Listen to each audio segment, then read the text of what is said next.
2020년 10월 12일 월요일 아침이 되었습니다. 오늘 우리가 함께 볼 말씀은 창세기 44장 4절부터 10절까지의 말씀 보도록 하겠습니다. 먼저 창세기 44장 4절부터 6절까지의 말씀을 읽겠습니다. 그들이 성읍에서 나가 멀리 가기 전에 요셉이 청지기에게 이르되 일어나 그 사람들의 뒤를 따라가서 그들에게 이르기를 너희가 어찌하여 선을 악으로 갚느냐. 이것은 내 주인이 가지고 마시며 을 점치는 데에 쓰는 것이 아니냐. 너희가 이같이 하니 악하도다 하라. 청지기가 그들에게 따라가서 그대로 말하니 자, 요셉의 형제들이 누리던 기쁨은 그렇게 오래가지 않습니다. 그들이 성읍에서 얼마 가기도 전에 그들의 기쁨을 고통으로 바꿀 전령이 그들을 따라잡기 위해서 출발을 합니다. 요셉은 청지기를 보냅니다. 그리고 형제들에게 이렇게 말하라고 일일이 지시를 해요. 청지기는 요셉이 지시한 대로 그대로 전합니다. 요점은 무엇입니까? 요셉의 형제들은 영문도 모른 채 너희가 어찌하여 선을 악으로 갚느냐 하는 비난을 듣게 되는 것입니다. 청지기는 이것이 네 주인이 가지고 마시며 늘 점치는 데 쓰이는 것 아니냐 하는 말도 합니다. 그들이 은잔을 훔쳤다고 밝혀진 것처럼 말하는 거예요. 그 당시 잔이나 물이나 술을 담아서 점을 치는 그런 일들을 행했거든요. 고대 애굽에서. 근데 이러한 점수는 사실 하나님의 뜻과는 완전히 배치되는 것이죠. 점치는 거죠. 그 훗날 모세의 율법은 이를 엄격히 금하고 있는 것을 레위기를 통해서 우리가 볼 수가 있습니다. 그러므로 사실 하나님을 섬겼던 경건한 사람 요셉이 실제로 애굽의 이런 미신적인 행위인 점수를 행하였다고 볼 수는 없어요. 다만 자신이 당시에는 지금 형제들 앞에 애굽인처럼 신분을 철저히 은폐시키고 있었기 때문에 이런 말을 한 것이고, 또한 애굽인들이 점치는 술잔을 아주 중요하게 여긴다는 것을 강조하기 위해서 형제들, 요셉의 형제들을 압박하기 위해서 그런 척하는 그런 모습이죠. 이렇게 이 청지기는 요셉이 시킨 말을 그대로 이 범죄 사실을 진짜인 양 아주 강하게 주장하고 있죠. 마지막으로 뭐라 그럽니까? 너희가 악하도다 하는 말을 덧붙이는 것입니다.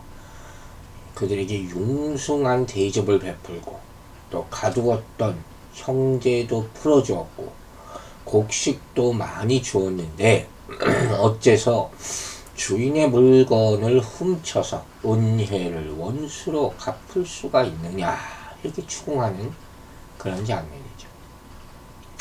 7절에 하나 또 발견되는 말씀은 뭡니까? 청지기가 그대로 말하니. 유능한 청지기상을 보여준다고. 성실한 청지기상의 모습. 청지기는 주인이 시킨 일을 그대로 하는 사람.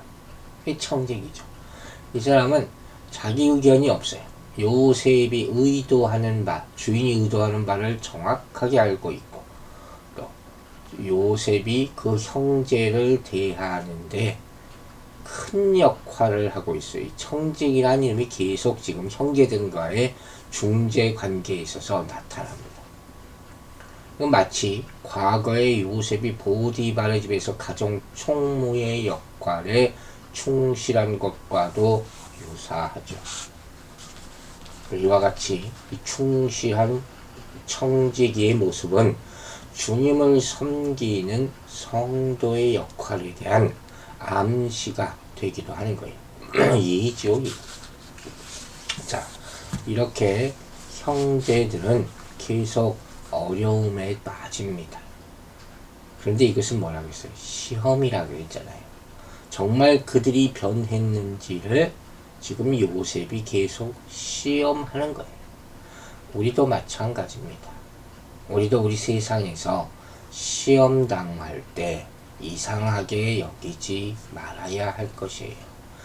특별히 세상에서 우리가 당하는 여러 가지 시험을 우리가 이상하게 여길 때 잘못하면 하나님에 대한 오해나 원망이나 시험으로 인해서 절망하게 될 수 있어요.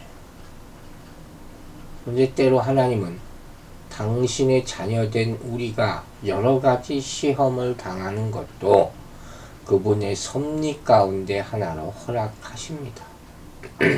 그러므로 힘들고 어렵더라도 우리는 살면서 당하는 시험을 온전히 기쁘게 여길 줄 아는 믿음을 가져야 할 것입니다. 자, 하나님이 허락하시는 시험이 있다 그랬어요. 거기에는 목적이 있습니다. 바로 우리의 믿음의 연단을 위한 것이. 하나님 안에서 주어지는 모든 시험은 믿음의 시련이라는 거예요. 그리고 이 시련은 우리가 인내를 이뤄서 온전하고 조금 더 부족함이 없게 만들려는 그런 하나님의 시험이라는 것을 기억하시기 바랍니다. 자, 7절 말씀 보겠습니다. 그들이 그에게 대답하되 내 주여 어찌 이렇게 말씀하시나이까. 당신의 종들이 이런 일은 결단코 아니하나이다. 자, 요셉의 형제들은 최대한 예우를 갖춰서 변명을 하죠. 자신들은 이런 일을 할 수가 없다. 결단코 훔치지 않았다 하는 거죠. 그래서 결단코 아니하다는 것은 하나님이 도적질하는 것을 금하였다 이런 뜻이에요. 점치는 것도 하나님이 금하시는 일인데 점치는 도구를 훔칠 이유가 있겠습니까? 하고 항변하는 그런 모습이죠.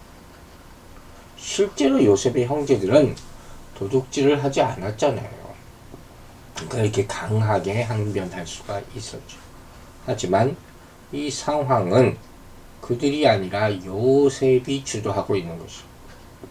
그러므로 그들은 이 함정에 빠질 수밖에 없는 그런 상황에 놓여 있는 것이죠. 8절과 9절 읽겠습니다. 우리 자루에 있던 돈도 우리가 가나안 땅에서부터 당신에게로 가져왔거늘 우리가 어찌 당신의 주인의 집에서 은금을 도둑질하리까. 당신의 종들 중 누구에게서 발견되든지 그는 죽을 것이요 우리는 내 주의 종들이 되리이다. 아멘. 자, 요셉의 형제들을 먼저 청지기가 알고 있는 내용을 가지고 결백을 주장합니다. 지금 오고 가는 중에 청지기는 그 사실을 다 보고 있었잖아요. 자루에 들어있던 돈도 돌려주기 위해서 다 다시 가져왔다고 하지 않았습니다. 그런데 왜 무슨 이유로 주인의 것을 훔치겠느냐. 만일 그것이 누구에게 발견된다면 그는 죽고 자신들은 종이 될 것이다. 아주 혼장담을 합니다. 그럴 이유가 없기 때문에. 그들은 지금은 베냐민의 자루에서 은잔이 나올 것이라는 것을 상상도 못하고 있는 거예요. 이 말은 지금 야곱이 라반에게서 도망쳐 나올 때 마주치자 했던 말 기억하십니까? 드라빔이 발견되는 그 사람은 살지 못할 것이다. 이렇게 호언장담했던 이 창세기 31장의 모습과도 너무 닮은 것 같은 그런 장면이죠. 이처럼 이 사람들은 자신들의 결백을 믿었고, 사실 그게 사실이었지만 그들은 지난번에 곡식을 구입한 돈이 아무도 모르게 자신들의 자루에 그대로 들어있었다 하는 사실을 이때 기억해냈어야 돼요. 아차 싶었어야 되는 거예요. 또 그런 상황이 벌어질 수 있다 하는 것을 예상치 못하고 다 책임지겠다, 죽겠습니다, 노예가 되겠습니다, 경솔하게 장담하고 있는, 우리는 항상 점검을 해볼 필요가 있죠. 함부로 장담해서는 안 된다는 것이죠. 어쨌든 지금 이 상황과 이 말은 요셉이 형제들에게 시행한 시험의 중요한 포인트가 되는 거예요. 즉, 이 상황이 과연 그들이 베냐민을 버리고 어떤 의미에서 죽이는 거죠. 고향으로 자기들만 돌아갈 것인가, 아니면 베냐민과 생사를 같이 할 정도로 과거를 뉘우치고 있는지를 확인하게 하는 기회가 되는 거예요. 이 생사의 갈림길이라는 게 항상 그렇죠. 그것을 요셉이 지금 시험하고 있는 거예요. 자신이 버림받은 것처럼 베냐민도 버림받을 것인가, 형제들은 하나도 변하지 않았는가, 아니면 이제는 변했는가, 이걸 보는 것이죠. 참 중요한 그런 내용이에요. 10절 보겠습니다. 그가 이르되 그러면 너희의 말과 같이 하리라. 그것이 누구에게든지 발견되면 그는 내게 종이 될 것이요 너희는 죄가 없으리라. 자, 청지기는 기다렸다는 듯이 그들의 제안을 받아들입니다. 그들이 자주 함정에 덜컥 걸려드는 것이죠. 하지만 요셉의 목적은 무엇이었습니까? 형제들을 종으로 삼거나 죽이려는 것이 아니라 베냐민에 대한 형들의 반응을 보고자 한 거죠. 그래서 뭐라고 합니까? 그것을 훔친 자만 종이 된다, 나머지는 죄가 없다, 이렇게 말하는 거예요. 모든 것을 이 청지기는 알고 있죠. 다른 형제들은 물론이고 잔이 발견된 자도 베냐민한테 자기들이 넣었잖아요. 결백하다는 것을 알고 있었어요. 즉, 이것은 베냐민만이 도적 혐의를 받고 애굽에 억류되었을 경우에 다른 형제들 과연 어떤 반응을 보일 것인가 하는 것을 알아보기 위한 시험이었다는 것이죠. 자, 여러분, 이 상황을 볼 때 우리는 계속 시험이라는 단어를 떠올리게 되는 거예요. 축복의 자녀인 신자들이라 할지라도 때로 세상에서 이해할 수 없고 알 수도 없는 애매하고 억울한 시험을 당할 때가 분명히 있습니다. 왜 나에게 이런 시련이 있는 거예요? 요셉의 형제들과 같이 사람들에게 오해를 받거나 모함을 받을 때 그로 말미암아 당황하고 억울해할 수가 있습니다. 하지만 지나고 나면 그것마저도 우리가 다 알 수 없는 하나님의 깊은 뜻과 계획에 의한 것임을 우리는 믿어야 할 것입니다. 그래서 우리는 어려운 시험을 당할 때 하나님의 지혜가 필요한 거예요. 그 지혜를 구해야 되는 거예요. 하나님이 주시는 지혜만이 이 시험을 바르게 분별할 수 있도록 하기 때문에, 즉 하나님이 말씀을 통해 주어지는 이 지혜는 하나님을 바르게 알게 하며 하나님의 약속을 신뢰하게 함으로써 지금의 어려운 시험에서 넘어지지 않게 만들어주는 힘이 되는 것입니다. 오늘 우리 말씀을 보면서 우리 앞에 놓인 여러 가지 환난과 시험을 하나님이 주신 말씀을 통해 극복해내고 또 감당해내는 여러분들과 저가 되기를 주의 이름으로 축원합니다. 기도하겠습니다. 하나님 아버지 감사합니다. 요셉이 형제들을 시험합니다. 베냐민으로부터 어떤 반응이 나타나는지를 보기 위함입니다. 우리도 세상에서 이런 시험을 당할 때 때로는 알 수 없는 그런 억울한 일들을 당할 때가 있습니다. 그러나 하나님만 믿고 바라며 이 어려운 시절들을 또 환난을 정직함으로 잘 지켜 견뎌낼 때 하나님의 계획하심 가운데 큰 축복이 마지막에는 따라오게 될 줄로 믿습니다. 특별히 몸이 연약해서 하나님 앞에 온전히 나오지 못한 우리 성도들 기억하여 주시고 하나님 예수 그리스도의 이름으로 속히 고쳐 주시옵소서. 감사드리며 예수 그리스도의 이름으로 기도했습니다. 아멘.